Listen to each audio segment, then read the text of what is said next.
நேற்று நடந்த CSK vs RR மேட்ச்ல சிஎஸ்கே படு தோல்வி அடைஞ்சதுக்கு காரணம் யாருன்னு தெரியுமா? ஜடேஜா அப்படின்னு சொல்லி நிறைய பேர் சொல்லிட்டு இருக்காங்க. இது உண்மையானு சொல்லி ஃபுல் டீட்டெயில் வாங்க வீடியோ போய் பார்க்கலாம்.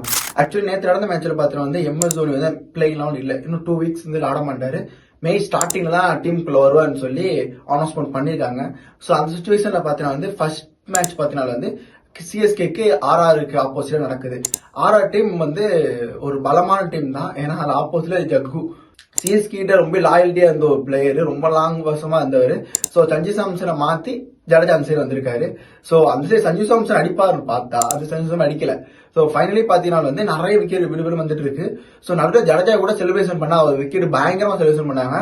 ஆனா ரைட் ஃபைனல்ல பார்த்தீங்கன்னா வந்து இந்த ரன்ஸ்க்கு இந்த மிடில் ஆர்டர்லாம் தாண்டி இந்த லோயர் ஆர்டர்ல தான் வந்து ஜடேஜா வந்து நிறைய நடிப்பாரு. ஸோ அந்த மாதிரி டைம்ல வந்து ரொம்ப ஸ்ட்ரகிள் பண்ணிருந்தாங்க நம்மளோட சிஎஸ்கே டீம்.